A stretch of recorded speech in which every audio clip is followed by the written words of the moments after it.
There was a time when James Gunn was easy to root for. He was the guy who climbed his way up from the weird corners of indie cinema to become one of the biggest names in filmmaking. He built his career on stories about broken people, the outcasts and screw-ups who somehow end up forming a family. His movies had personality. You only needed a few scenes to know that you were watching a James Gunn film. But over time that became a problem. The style that once felt fresh and unique started to feel bland and predictable. His time in charge of DC Studios hasn't fared much better, defined by choices that seem out of touch and completely stupid. Seeing James Gunn's name on a project used to generate excitement. Now it mostly makes people roll their eyes and wish he wasn't involved. You either die a hero, or you live long enough to see yourself become the villain.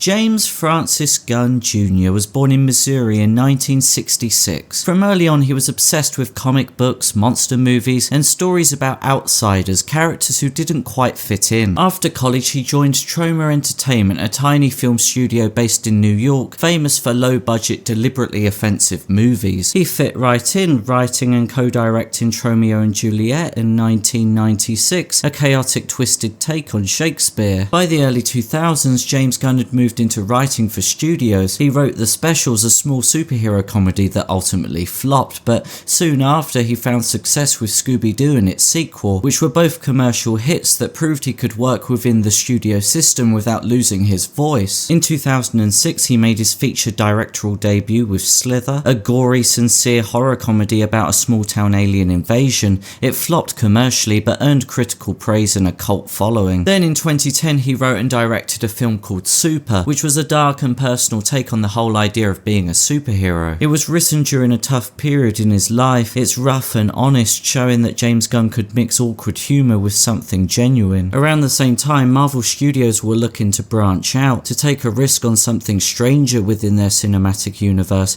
and Guardians of the Galaxy was that gamble. James Gunn was the perfect fit, the guy who'd built a reputation for turning weird and broken characters into something compelling. When Guardians of the Galaxy came out in 2014, it was a massive success. People loved it because it was bold and fun, a rare burst of freshness in a crowded superhero landscape. James Gunn's mix of humour, sincerity, and a perfectly chosen soundtrack gave it personality. It was weird and self-aware, but it still felt genuine. The success even surprised Marvel. No one expected a talking raccoon and a tree to become cultural icons, but they did. James Gunn proved that his style could carry even the strangest ideas, and overnight he went from an indie filmmaker to one of Marvel's most important voices. 3 years later came Guardians of the Galaxy Volume 2. It performed well, but it felt different. It was brighter, louder, more chaotic, more jokes. It was basically James Gunn on steroids. You could say it suffered a little bit from the classic sequel syndrome. It didn't fail, but it was missing the spark that the first one had. Still, the film's success got him a green light for Volume 3, and his position at Marvel was stronger than ever. Or at least that's how it looked on the outside. What happens next actually reminds me of something out of Mario Kart. James Gunn was riding the wave of 2 successful Marvel movies. The studio loved him. He was winning at life. Then out of nowhere he got blue-shelled, totally sabotaged. You see, between 2008 and 2012 he was posting some really dark jokes on Twitter. Shortly after, he realised he'd went too far and publicly apologised. That was case closed, or so he thought. Fast forward to 2018 and some of those tweets resurfaced. The internet went nuts, Disney completely panicked, and Marvel were told to fire him from Guardians of the Galaxy Volume 3. Boy, that escalated quickly.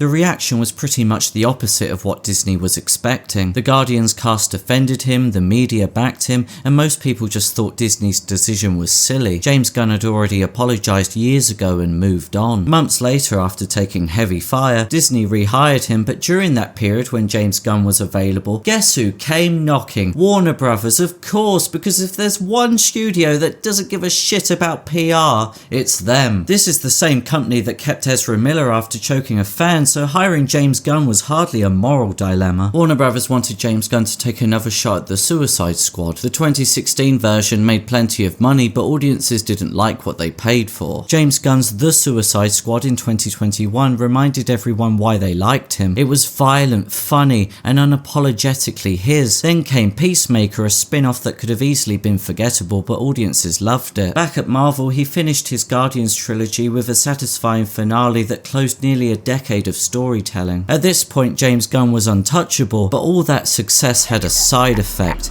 It made him powerful. In late 2022, Warner Brothers made James Gunn co-head of DC Studios alongside Peter Safran. After years of fan pressure, Henry Cavill finally announced he was back as Superman, even appearing in Black Adam, only for James Gunn to scrap the whole idea a few weeks later because he wanted to reboot everything from scratch.